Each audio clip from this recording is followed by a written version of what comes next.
I've redone that sideways correction on the bow with a bit more steaming. That was yesterday. It's been left overnight. I slightly overbent it, if anything. But you can see it's now lovely, nice and straight.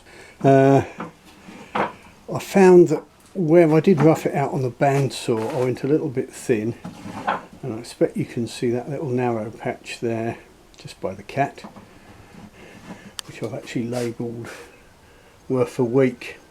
Now, just bending it on the floor, it does feel a bit weak, and I've taken a couple of inches off this end, which effectively will stiffen this limb. And overall, I'm probably aiming for sort of £40, but it could end up less than that. It could end up just being, you know. Right, I've just filed some quick knocks in the end of the bow. This is my magic ring for shortening the string. So I've just got a tillering string with a great big loop on each end. So other end's got a loop the same as that.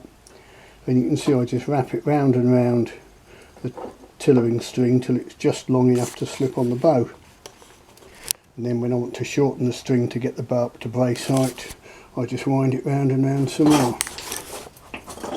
Right, so this is the first go on the tiller. I think we've got our weak spot here. I think this limb is weaker and will be the upper limb, probably stiff there, but we'll have a quick look.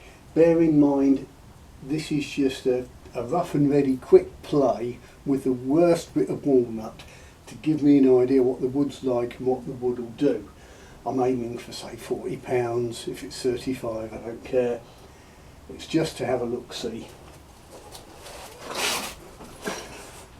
Yeah, as predicted. In fact, this is a lovely illustration of the tillering process, because you can see, right, that looks hideous. We've got that real, right, you've got a real hinge there.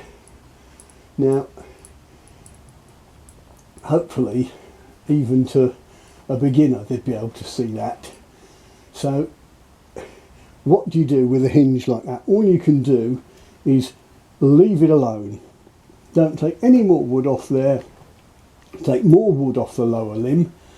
There's a few little tricks to stiffen it up. So you could shorten that limb a bit, which moves the weak area towards the tip where a limb would be weaker anyway, and move the grip down that way. But there's a limit to how much you can do. But this might actually be quite a good exercise. I don't want to bend it too much, else it will start crizzling. See, we're not even up to £20.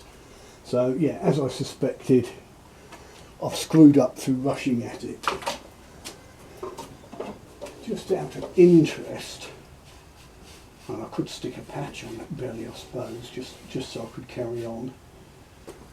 But having screwed up, what I need to do is I want to see how well the wood bends and what it can stand up to. So if I take about that much off the limb, so if I'm moving it down that much, move the grip down to there, well I can't because there's nothing left. But if I sort of flare the grip in like that, I might be able to gain a little bit.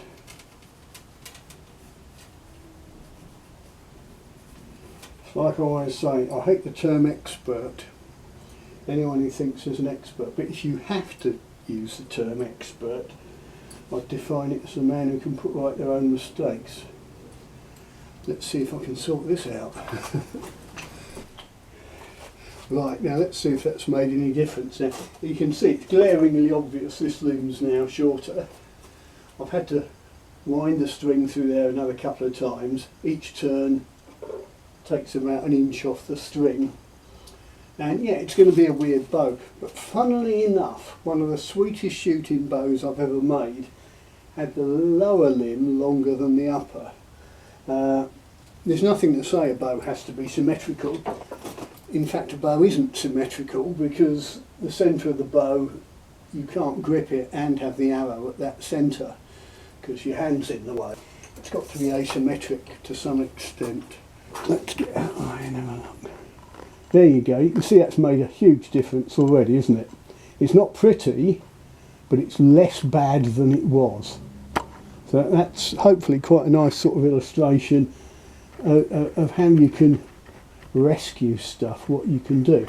So the same applies. I mustn't touch that weak point, but I could get the left limb coming round now. I could get the ease off, yeah, get this limb working more from here.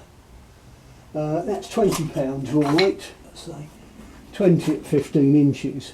So if I get the rest of the limb working, the rest of the limb coming round, I could end up with 20 pounds at, I don't know, 24 inches for a short draw bow.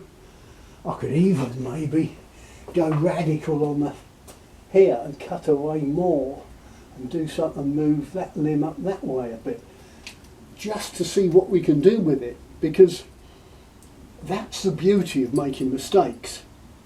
The man who never made a mistake never made anything.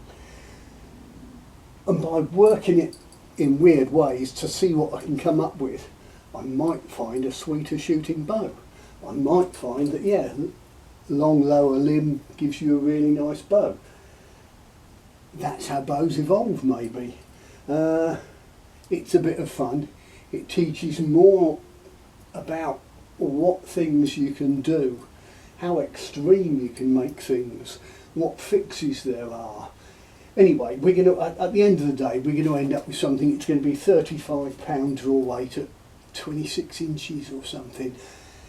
Doesn't matter. It would still actually get your dinner if you was a primitive man and had the suitable skills to get you close enough to a bunny rabbit or something edible. Right, anyway, perhaps a large loaf of bread, you know, 10 yards, large loaf of bread in the shops. Poof! Excellent.